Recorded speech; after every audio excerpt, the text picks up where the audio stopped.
welcome to the A&D show. I'm David. I'm Austin. And we have got, Austin, what is, I guess, is going to be our final episode for the year and our mid-season finale and simultaneously our Christmas special. So this should be I'm playing footsie with you. I apologize. It's never going to end well. This is going to be a good episode. And so I thought for our final episode, we could, just kick it by the fire and tell some good old wholesome Christmas stories. So engineer, cue the fire sounds and go.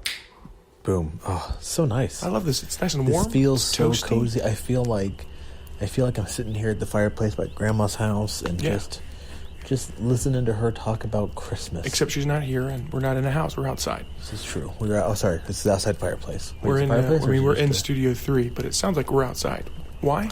Because this is the reason we do what we do. This is why we do things the way we do them. Because we're professionals.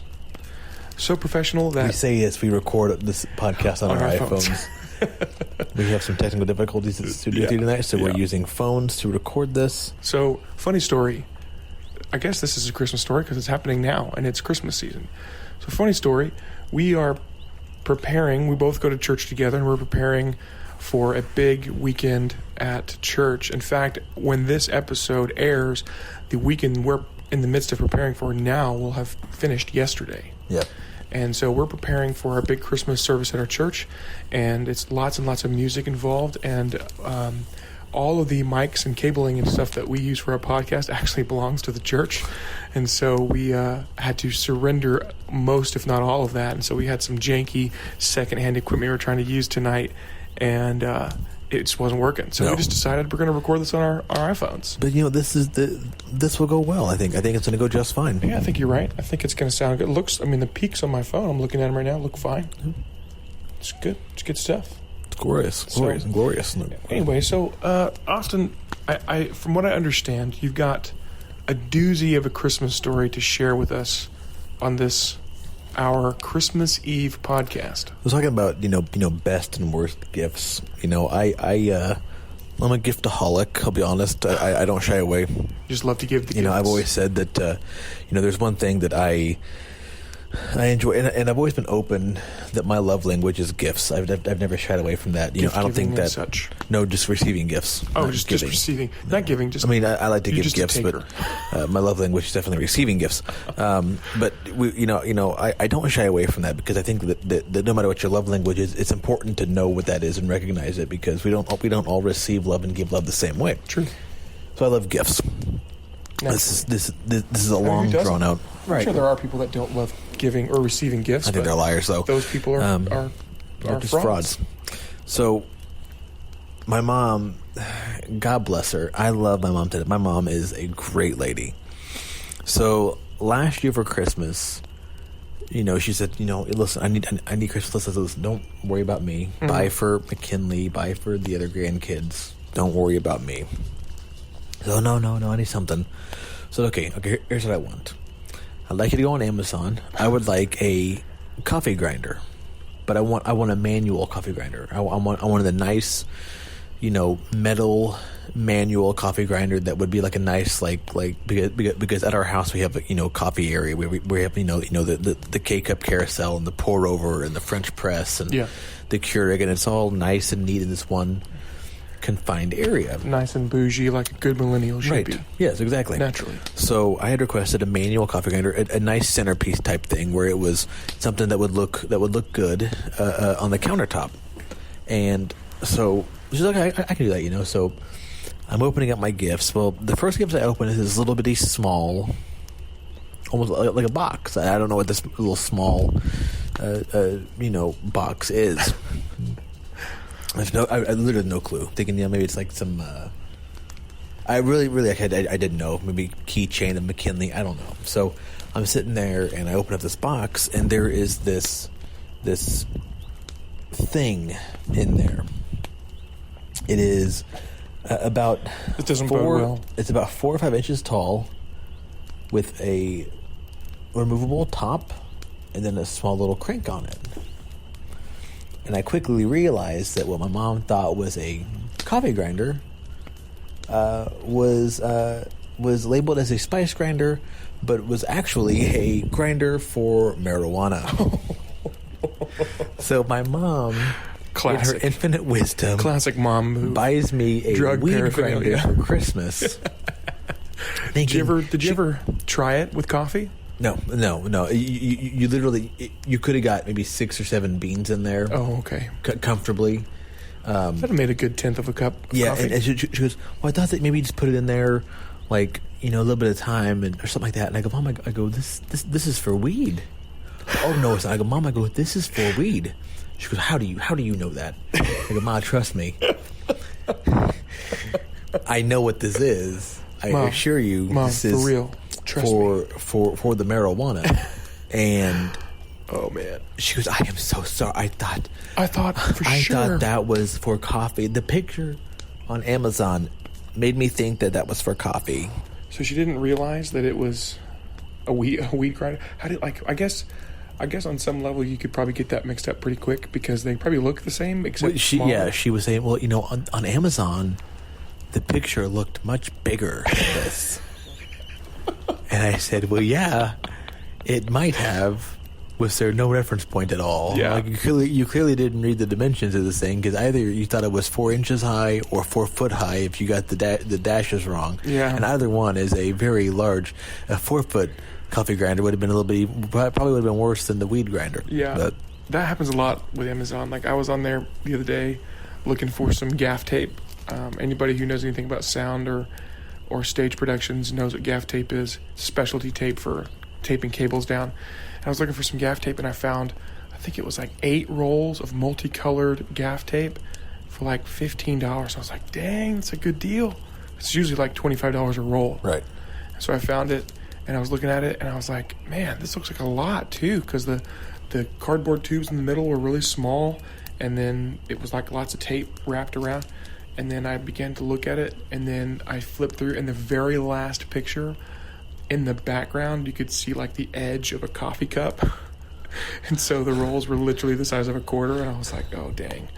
This is not what I want. But like I said, so that was probably my best / worst gift ever. Oh, yeah? I mean, we're nerds. We've had the ever popular the consoles. I remember my first laptop. I remember, getting certain video games for Christmas, stuff like that. Mm-hmm. Those were great gifts. They were. I think when it comes to, I guess, best gift, it's not a weed grinder.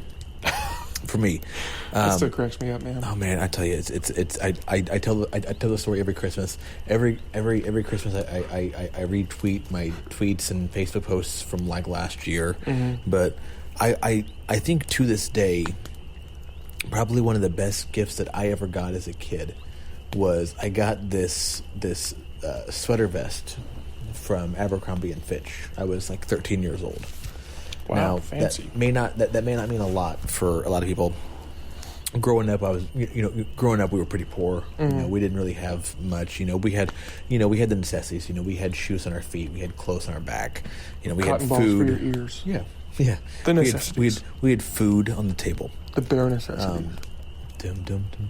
But we didn't have a lot growing up. Yeah. And so my grandma got me this sweater vest. Remember, it was a hunter green, and it zipped up. And I remember this vividly. It was this zip up sweater vest. Before those were cool. Back then they weren't nearly as cool as they are today. Today they're back in style. But I have one. I remember sitting thinking like how cool I looked and like how I was so proud of the sweater vest because it was like a name brand. It was like the only name brand piece of clothing that I owned. Yeah, and you instantly became part of the cool crowd. And I never that never happened. You felt like you were. I did. I felt like I was. Yes. I had an American Eagle hoodie that had A.Eagle in big stitched in letters on the back. I wanted one of those so bad. I wanted one of those so bad. I still have it. I want it so bad. Oh, it's shredded to pieces. But that was like probably like my best gift because that was that was one of the last gifts that I got from my grandma before she had passed. Mm-hmm. Sentimental. It's sentimental, but that helped, a kid going through junior high and high school that didn't know or that was really uncool. I've joked before that today nerds are cool. Thanks to Marvel. Yeah. Bringing And nerd my is dad- a cool thing. My dad likes The Big Bang Theory, and he says, gosh. this is what you're like. And I go, no, Dad. Dear God, no, Dad. Listen, if you are a fan of The Big Bang Theory, I'm gonna alienate people. You're a fake nerd. That is the worst kind of humor. I think It we is agree the on this absolute one. worst. That's the dumbest show I think I've ever seen It in my is life. so bad. It's like all they do is just say bazinga when they don't know how to write a joke. Yeah. It is like my dad watches it, and like my dad is the same dad that when he first got a smartphone, he yelled across the house, "How do I plug this GD thing in?" Dad, you're gonna jam that thing in there and break it. Give me a second to come fix it. Let me walk 20 feet, Dad. Yeah, but like I don't know. I just nerds weren't cool back then. So for me, that was a huge deal because I'm like, I felt great, and now I shop primarily at Goodwill. Because Shopping at Goodwill is a cool thing to do these days. I know. When I was, speaking of like best worst presents, I got a couple. One from my brother, one from my ex-grandpa. That's a whole story in itself. Ex-grandpa? Yeah. We'll cover this later. We'll cover this in another episode. Maybe we'll do some Family Matters episode or something. But Well, it's the rare tradition in this day and age, reading a good book. Sometimes I forget that people listening to this can't see my face, but the face that I just made. So some people say it's even harder to find. Well, then there must be a magic clue inside this world. Go on. And all I see is a towering dream. Real love bursting out of every seam. As days go by. Are you done? It's the bigger You're not love done. of He's the not done. family.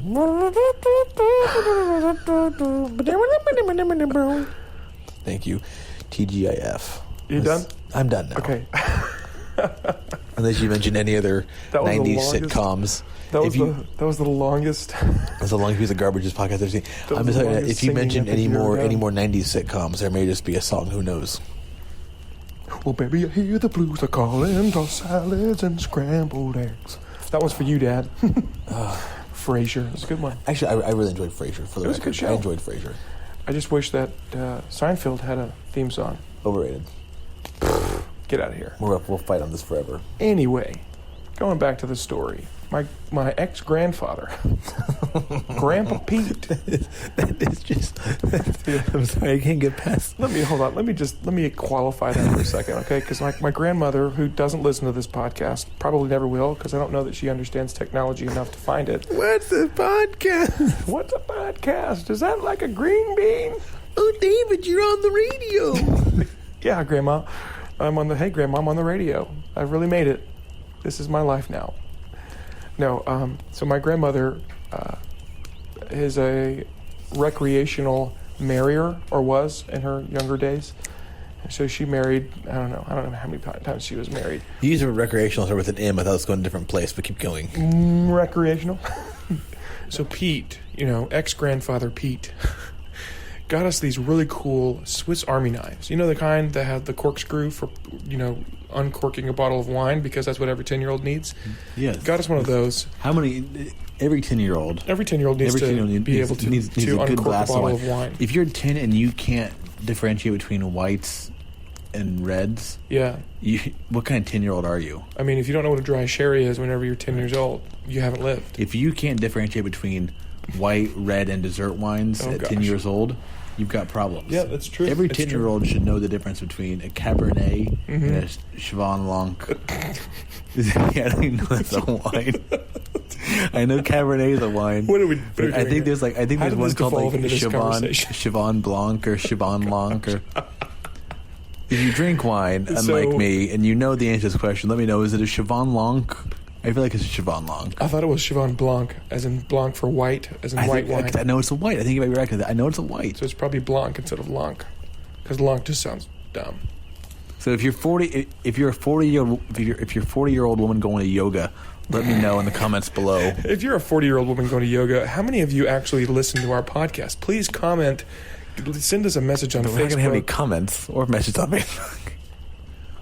Yeah. So anyway, so he gives us these knives, and what we didn't realize is that he had actually, beyond getting them for us, had gone to the lengths of getting them sharpened for us as well. Oh, that's a bad move. That's a real bad move. He had these bad boys sharpened to a razor edge, and we didn't realize it. And so we opened these gifts up, and he's there, like, my grandmother, ex-grandpa Pete, and they're sitting there on the couch, and they're like, he's like, hey, why don't you open up my present next? And I was like, my gosh. All right, Gramps, or whatever I'm supposed to call you. Papa Pete? Yeah. I handed on him, and it's this little baby box. I'm like, that's probably going to be like a book of matches and a half an orange or something stupid. so I open it up, and it's like a Swiss Army knife, and I'm like, wow, this is actually pretty, because this is the way I talk when I was 9. Wow, grandfather, this is rather a nice gift. Such a pleasant, I don't talk like that. Anyway, it was pretty cool knife. One of those just shiny red plastic I had things on the outside. One of the same knives. Had the little tiny scissors that you could cut nothing with. Did yours have the toothpick that was removable? That was really disgusting. Oh yeah, the little plastic, white plastic one. Come out and it's like you could slip it out the side, pick your teeth, and put it back in with tooth goo on it. Put it back in every time. I've always wondered how. Sorry, continue. I'm interrupting your story. Continue. Anyway, so I'm like, the biggest part of that knife is the big blade. Mm-hmm. Joker's 3 inches long, 4 inches long, however long. Best part of that knife is the big shiny blade, and so I see that sticking out of the one side. I'm like, I got to take a look at this bad boy.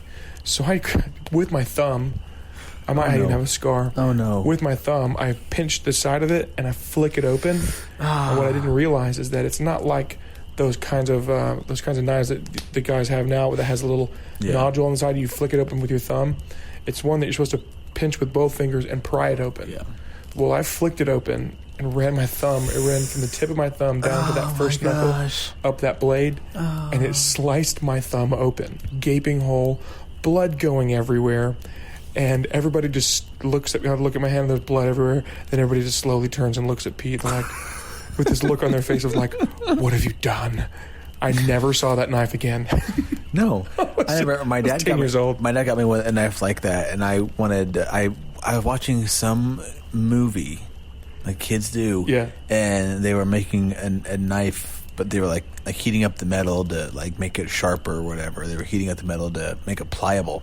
Oh gosh. So I just this isn't going to end well. Taking my knife and just like held it over the stove for a good 10 minutes. I turned the stove on, let the flames just roll on it. Oh gosh. Turns out that heat will carry up the knife to the other metal parts of the knife. It gets very warm.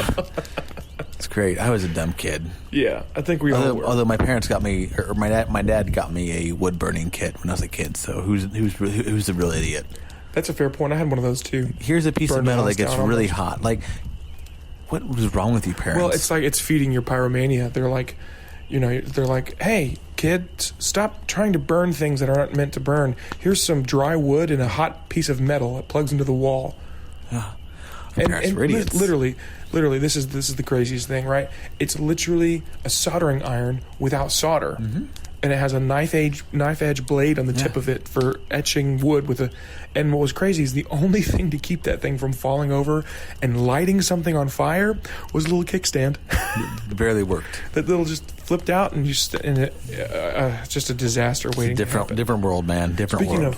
Speaking of hot things, one of my favorite things about. That didn't really sound right.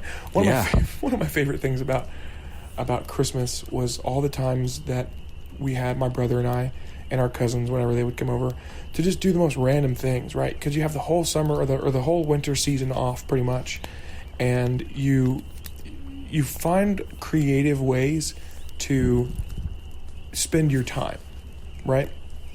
So one of the things we did, we had cats when I was a kid. Can't have them now because I'm allergic, apparently, to everything. Also, apparently, to the guests in Studio 3. To the Studio 3 so your audience, eyes are swelling up like a... As we speak. I just look emotional. I'm not. You do. You look... I was thinking, and I saw my story, you're getting very emotional. I forgot that I got dogs. No, but... You don't handle it very well. So we had cats when I was a kid, and one of the things that we did one Christmas was You ever heard of the game Categories? Oh, It's like one of the oldest, most archaic games. It had a I heard of 26-sided dice. I am the king of categories. It's a fun game. Old Dominates and categories. archaic. It's basically the English language. Yeah. You know.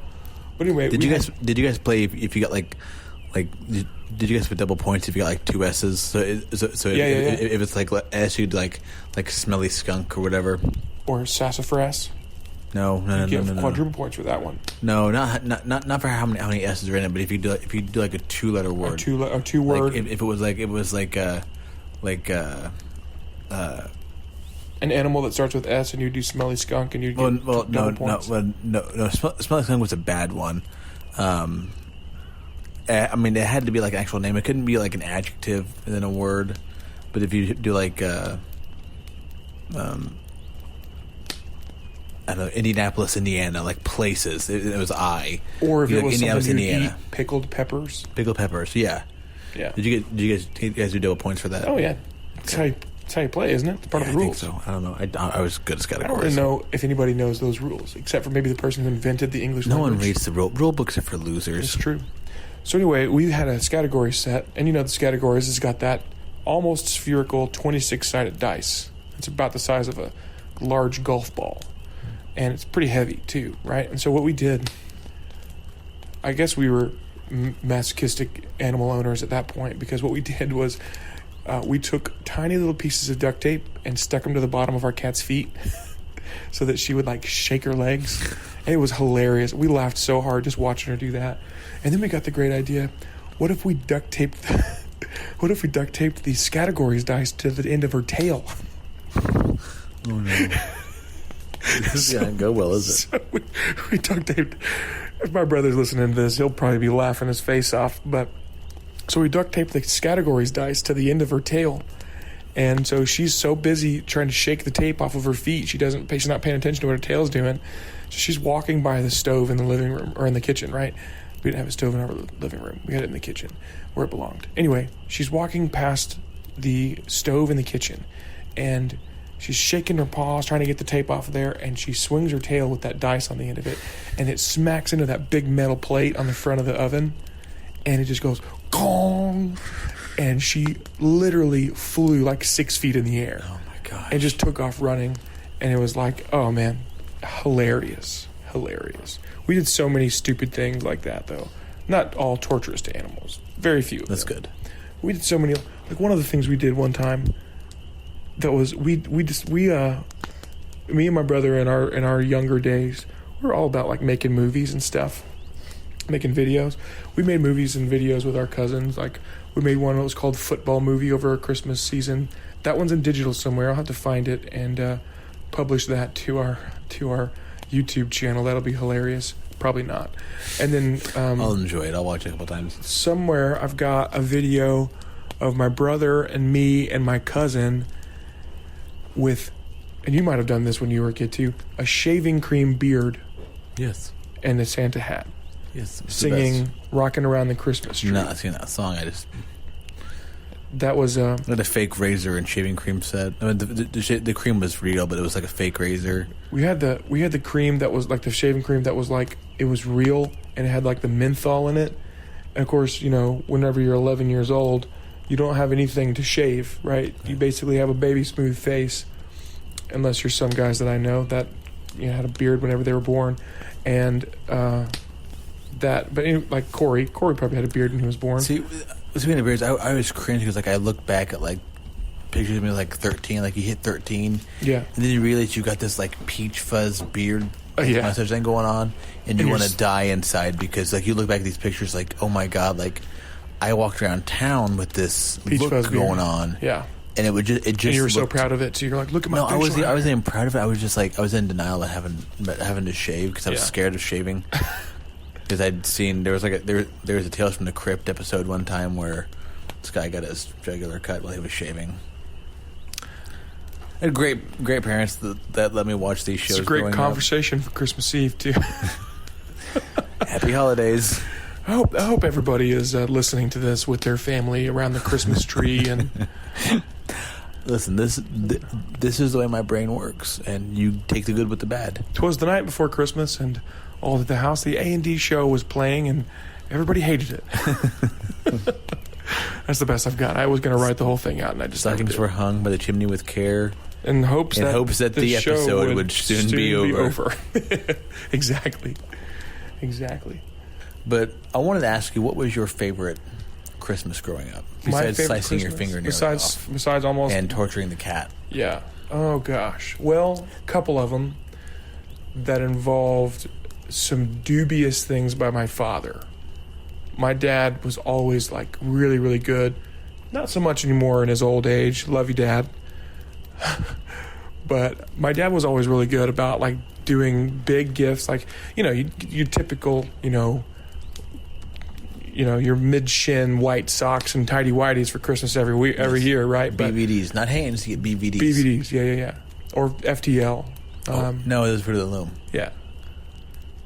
See, those are for those people. I think we got BVDs. I think BVDs were... What's BVD stand for?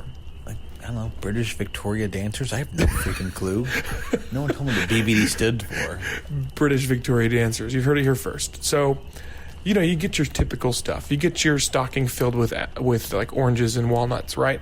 That was all ours are filled with. Maybe that was just us. What kind of family walnuts? Were you no, in? Listen. Literally walnuts, pecans, and oranges, an apple and an orange, and like a candy cane, and maybe a Reese's if we were really making some good money that year. Thick stick candy canes from like my great grandparents. I never ate the candy canes. Are an abomination. You talking about the ones that don't have the hook on them?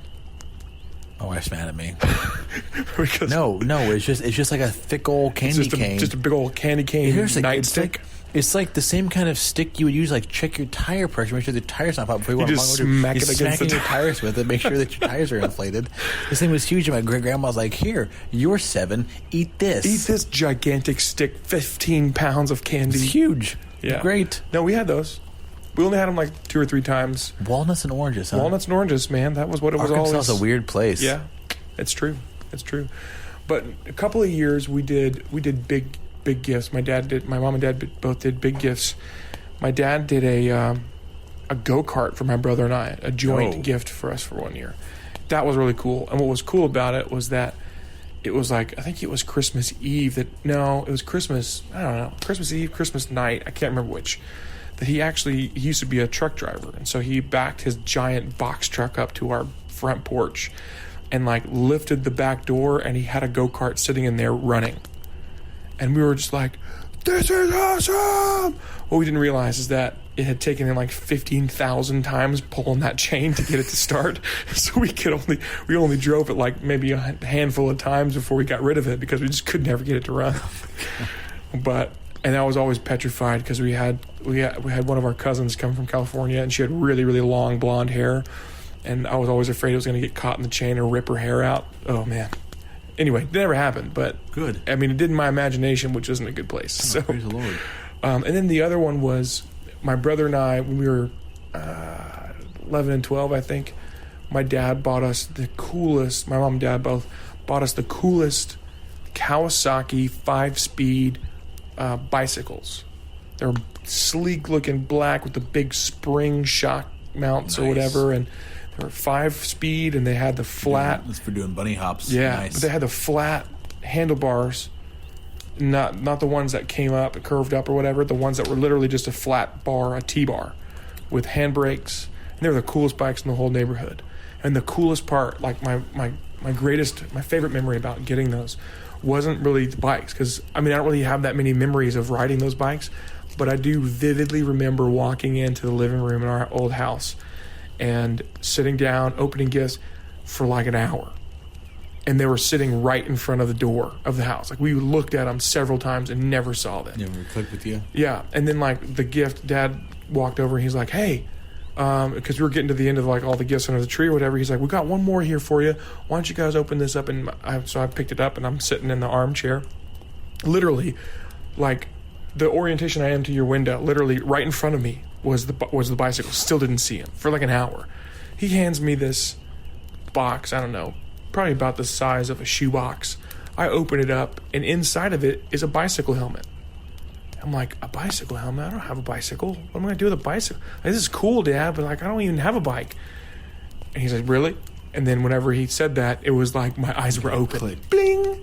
And I look across the room, and my brother saw it, and he got up, like, ran across the room. He's like, ah! And literally, we have video of this. There's video proof. I'm sitting in the armchair, and I'm like, oh my gosh! And then I got up and walked over, and it was the coolest thing ever. Coolest thing ever. What's yours?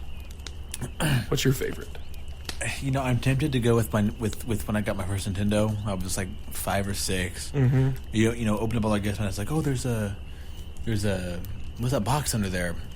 Now, mind you, to describe the setting. Yeah. I grew up in a trailer, but my dad built on a living room to the trailer, so there's like this like single wide trailer with this giant big jutting out big room. old wooden attachment onto it that was just this big living room, and he had built this like wooden shelf in there, and there was an ottoman on that. So on top of this ottoman was this box. After getting opened up, it was a Nintendo, and I was so excited. Yeah, that began my love of video games at naturally. 5 or 6 years old. You know, that's where I started.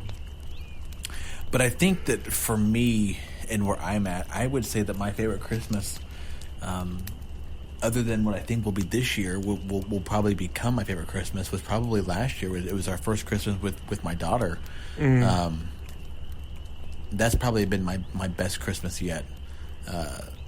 You know, seeing her kind of open up gifts. She was still kind of young to open up gifts, but she got these toys and books, and you know, she loved everything. She loved it, and she had fun. Pooping everywhere, and she didn't poop on the stuff. I mean, she just like a monkey. But like you know, pooping in her own hands and throwing it everywhere. Oh, Lord. I mean, like this year, she'll know what's going on, and she'll open up gifts, and she'll know what's her present. And she's gonna be spoiled by my parents and by my wife's parents. She's the only grandchild so far. So yeah, for my wife's parents, like number four. Well, she's that's right, because your siblings on have my side. Yeah, but then my sister, she's now one of 6. Oh gosh, on my side, so she's gonna get lost in the shuffle. But for her parents, for her parents, so much hope. There's a lot of kids. Yeah. Honestly, that's 6 kids, 6 grandkids for my parents. Part of being in a family, I guess. Yeah, my brother's got 3, so yeah. And then you know, it's frustrating because that takes away from your gifts. It isn't fair. It's not fair. Not fair at all. Not fair. Mom, I hope you're listening to this. But like just kidding. I think for me at this point in life, it's probably this. These few years here with my daughter. I think for the record, my worst Christmas is probably, it would have been, 6 years ago, 6 years ago? It would have been the first Christmas that I had before we got married. So I was living on my own, and we weren't married yet. So, like, I would Christmas morning, and it's like, and you're by me yourself. In my house by myself. It was garbage. I've been there. So those that, a few times. So if you know somebody in your life that is potentially spending Christmas alone, invite him to join you. Invite him to spend time with you, or at least take him a candy cane, a big nightstick candy. Give him cane. a call or a text like that, because, like I said, from now, granted, I went to her house. I think her house later that morning. Yeah, but I mean, still, even then, it's just like it kind of stinks. Yeah, like you wake up and it's like, I guess I'll make a Keurig cup of coffee and play some PS3. I mean, what are you gonna do? So that's probably my worst Christmas. Was probably that year there where it was just kind of like by yourself. It kind of stunk. Yeah, I get that. I mean, when I finally got out and just kind of doing my own thing, especially when I moved away and went to school, and then after I graduated from college, I never really went back. Of course, my family's split up between like 15 states now, but those first couple of years of Christmas, they were probably pretty rough. When you were in school, were there people there with you for Christmas, or did most of them go home? Most of them went home. I actually did go home for the first one. The second one, my mom had moved to California, and I don't remember what I did for that Christmas. I think I might have gone down to see my brother. I can't remember. Yeah. I blocked most of those holidays out.